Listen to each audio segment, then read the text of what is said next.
This is a dinosaur carcass that has only bones left. Triceratops. Triceratops is one of the most recognizable and iconic dinosaurs. Known for its 3 large horns on its face and the large bony shield on the back of its head. The name Triceratops, which comes from the Greek for 3-horned face, is the name for not one, but 2 species of dinosaur.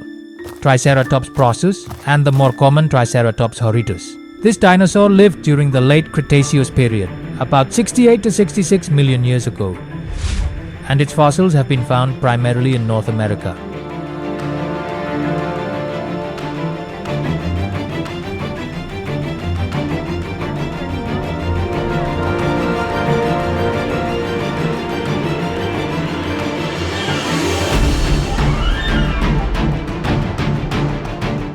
In this video, we'll answer some basic questions about Triceratops, such as what caused its extinction, what if they were alive today, and whether Triceratops is an ancestor of rhinoceroses. Stay tuned.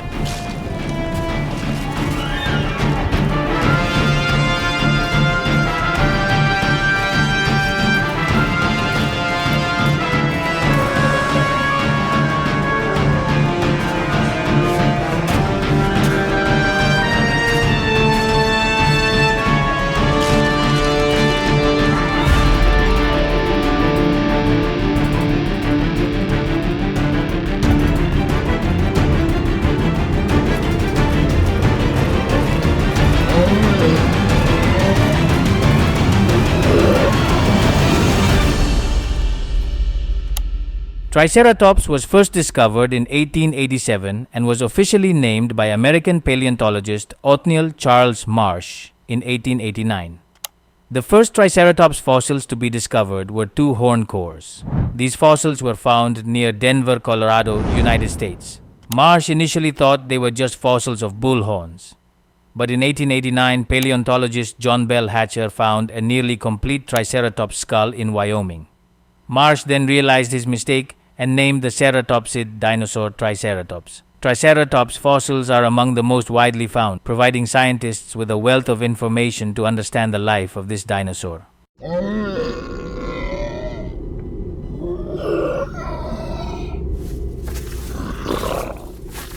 Triceratops could reach up to 9 meters, about 30 feet in length, and weigh between 5,450 and 7,260 kilograms, or 12,000 to 16,000 pounds. Some large specimens are estimated to weigh as much as 7,150 kilograms, or 15,750 pounds. This dinosaur had 2 large horns above its eyes and a small horn on its nose. These horns could reach more than a meter in length. The bony shield on the back of its head was also very large, providing additional protection from predators such as Tyrannosaurus rex. Triceratops had teeth arranged in groups called dental batteries, with a total of between 432 and 800 teeth. These teeth were designed to chew through tough plants such as palms and cycads.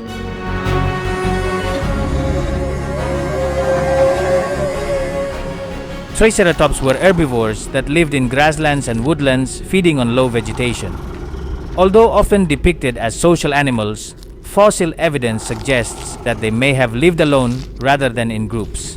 These herbivores lived in western North America from Canada south to Colorado about 68 to 66 million years ago at the end of what geologists call the Cretaceous Period. Colorado in the late Cretaceous was warmer and wetter than it is today. At that time, palm trees grew alongside flowering plants and other ferns. Turtles and crocodiles thrived in this warm environment. They were joined by larger reptiles. There is evidence that Triceratops engaged in combat with each other, using their antlers to fight, much like how male deer fight with their antlers. Additionally, bite marks on fossils suggest that they also fell prey to large predators. These dinosaurs are often thought of as prey for large predators like Tyrannosaurus rex, although interactions between the 2 species may not have always been as common as they are often depicted in popular media. So how did they defend themselves from predators?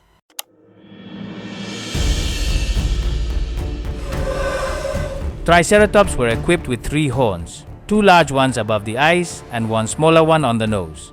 These horns served as effective weapons to attack or chase away predators, such as Tyrannosaurus rex. They could be used to stab, prod, or even strike directly. In addition to fighting off predators, Triceratops also used their horns in combat with each other. While it was originally thought that the frill on the back of Triceratops' head served as protection from predators, recent research suggests that its function was more complex. The frill may have played a role in species recognition and attracting mates, although it still provided some level of protection. There is also evidence that Triceratops also lived in groups, similar to modern ruminants such as bison. Living in a herd may have provided additional protection from predators, as there were more individuals to warn each other of danger. While the Triceratops had strong defenses, they also had weaknesses.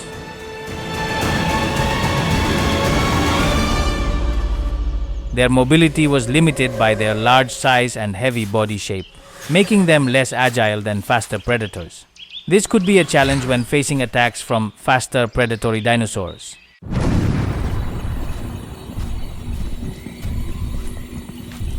Triceratops was one of the last dinosaurs to appear before the mass extinction at the end of the Cretaceous, about 66 million years ago. Scientists hypothesize that they became extinct along with all other non-avian dinosaurs after an asteroid struck the planet off the coast of Mexico. They may have witnessed the cataclysmic event and suffered as a result.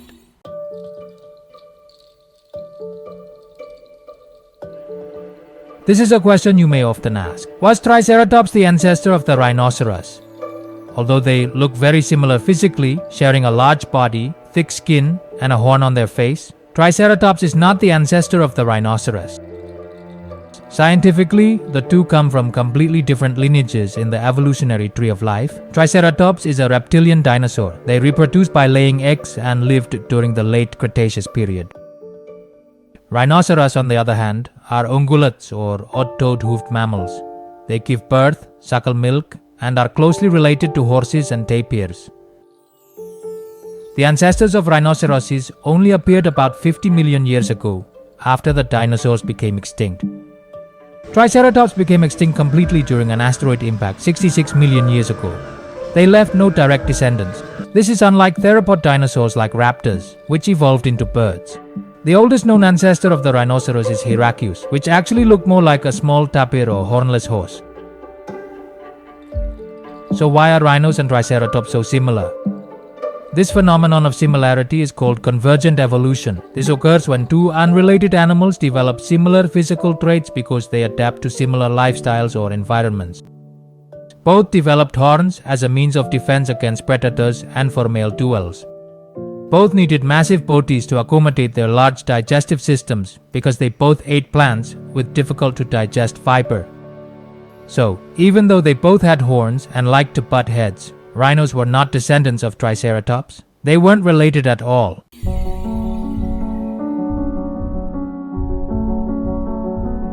With its distinctive horns and bony armor, Triceratops is not only a symbol of the dinosaur era, but also an important object of study for paleontologists.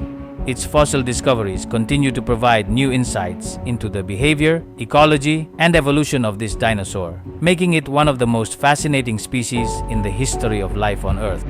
So, what if Triceratops were alive today? If Triceratops were alive in modern times, its impact on the ecosystem and interactions with humans and other animals would be an interesting topic to discuss. Triceratops were large herbivores that required habitats rich in vegetation. If they were alive today, they would probably inhabit forests, grasslands, or semi-arid areas with ample food such as leaves, shrubs, and other hardy plants. Their ability to chew plants with their blade-like teeth allowed them to consume a wide variety of vegetation, making them well adapted to a variety of environments. The existence of Triceratops in the modern era could pose a major challenge to humans. With their large size and incredible physical strength, they could pose a threat to agriculture and human settlements. However, if managed properly, they could also be a significant tourist attraction, similar to how we see large animals like elephants or rhinos today. Triceratops had several interesting adaptations that allowed them to survive in a competitive environment. Their horns and neck armor not only served as defense but could also be used in social interactions and mate selection. If they were alive today, their social behavior would likely be affected by the presence of modern predators and interactions with other species. As large herbivores, Triceratops would have played an important role in maintaining the balance of the ecosystem. They could help disperse seeds through their droppings and influence the structure of vegetation in their habitat. However, excessive food consumption could also have negative impacts on the environment if populations were not managed properly.